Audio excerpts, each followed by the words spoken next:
Hiya, I've seen this British tag floating around for a while now and I thought it might be quite a fun video to do, so here I am armed with my cup of tea and I'm going to do the British tag questions today.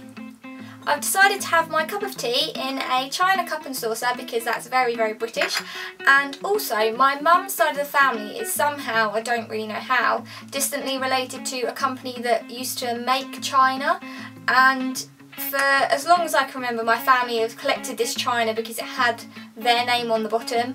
And when I was younger, my granddad used to go to every boot fair possible and pick up the china and check if it was the china and buy it if it was. So every member of my family has their own set of china, so sort of like cups and saucers, teapots, tea plates, the whole shebang, and they come in lots of different designs. So I think mine is like a blue colour, the one that I've got, I think, and there's a roses one, and this is the one that my mum has. I don't know what it's called, but yeah, little fact of the day for you, my family somehow are related to people who used to make china cups and saucers, so I thought that this was the appropriate cup to have my cup of tea in.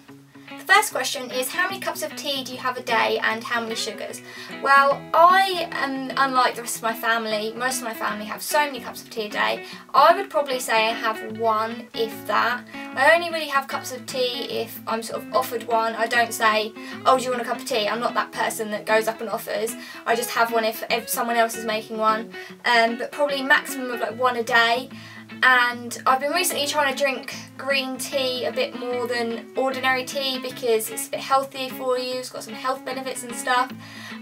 When I have normal tea, my boyfriend has weaned himself off of sugar and he's tried to do the same for me, but I am a sugary person at heart, so I try not to have sugar, but if I do, I usually have 2 sugars, which I know is really bad, but I like sugary tea. It's just, it makes it taste so much nicer.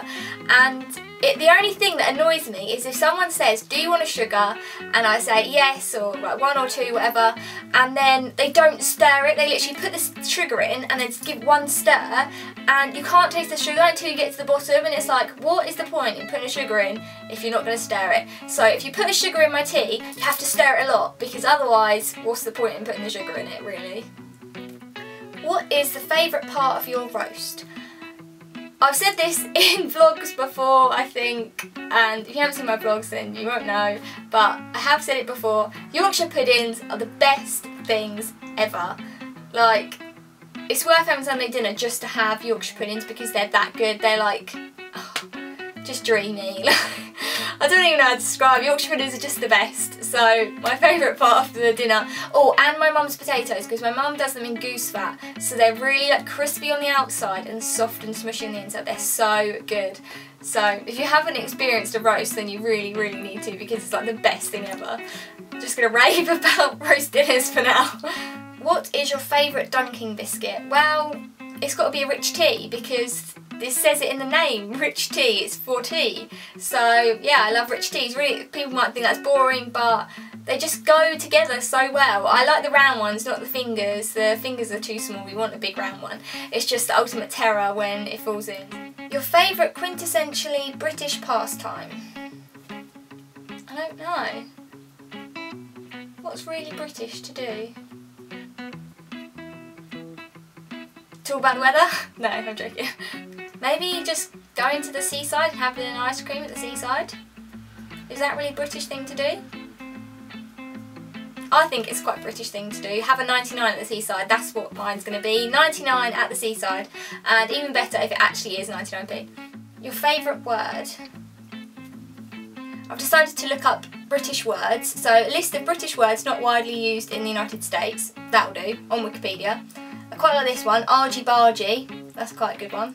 I know it's a bit more of a phrase than a word, but I'm going to say do one, which means like go away, get lost, because my mum and dad always used to say it, and it used to be on Brookside, thumbs up if you remember Brookside, and yeah, that's going to be mine, do one. Next question is your favourite Cockney rhyming slang, and I don't really use any Cockney rhyming slang or know that much of it, so I looked up some, and I'd probably say my favourite one that I've read is Barney Rubble for trouble. Your favourite sweet? So I'm going to do sweet and chocolate, so best of both worlds, and I'd probably say my favourite chocolate would be Galaxy. It's just so creamy and rich. I love Galaxy. Just a plain bar of actually no, Cookie Crumble Galaxy, that is the best one. Or a good Milky Bar. Always got to love Milky Bar. Milky Bar buttons are actually better than a Milky Bar. Don't know why, they're just a different shape. I prefer Milky Bar buttons. And sweet, I would say, I don't know whether to go hard boiled or chewy. Hard boiled, I'd say rhubarb and custards.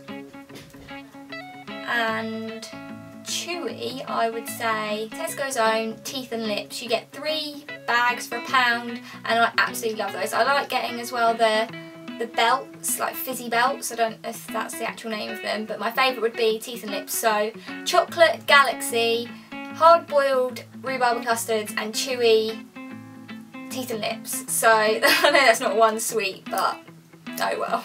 What would your pub be called? Probably just something really boring like the Dog's Head, or I'd take over the Queen Vic because Queen Vic is a classic. EastEnders all the way, no other soaps compare. #1 British person.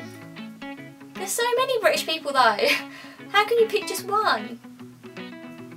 Okay, I'm going to do 2 because my first one I don't know if it counts. My first one I'm going to do Diana, Princess Diana, because I loved her. I know I was only young because I was only 6 when she died, but I had like this paper dress up doll. You know those dolls that are paper and they have little paper outfits and you just like fold them over the top. I had one of those of her. I absolutely loved her. I don't know why because I was only 6 when she died, but I'm going to say her. And my second one I'm going to say J.K. Rowling because it's the first one that popped into my head and she gave us Harry Potter, so we've got to thank her for that. My favourite shop / restaurant, so I'll do both. My favourite shop I'd say would be Selfridges because I just love going in there and looking around, and I love the layout of it and like the entrance to it. I love the look of Selfridges. So I'd say that's my favourite British shop because it's just such an institution and something that people love going to see. And my favourite restaurant, I don't know what restaurant to do because does it have to be British food? Because I don't know that many restaurants that do just British food. So chain that we have here, I'm going to say Frankie and Benny's. I love a good Frankie and Benny's. And something that's a bit more British. I'd say Beefeater maybe. Is that British food? Beefeaters are quite nice. I don't know. They're not very imaginative, but that's the only things that I can think of right now that are British.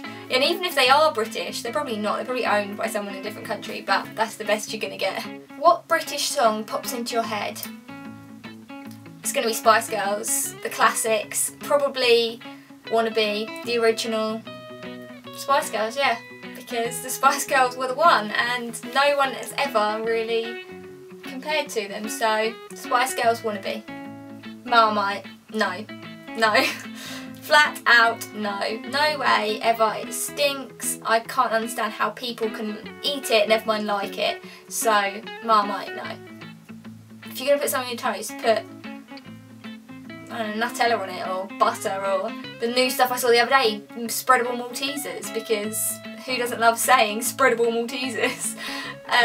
Yeah, so, but yeah, Marmite, no, never gonna happen. I don't know why. Who invented that? Why? Just why? Tell me why. That is the end of the British tag questions, and I've answered all of them. Some of them a bit randomly, some of them a bit rubbishly probably, but I thought it would be a fun video to do, and it's actually hard to think of British things and stuff that's just British because every country's such like a mishmash of other countries now. But I love being British and I would change it. I'd never say I prefer to be from a different country. I love being British, so yeah, I hope you liked listening to my answers and stuff like that. But thanks for watching and I'll see you in my next video hopefully.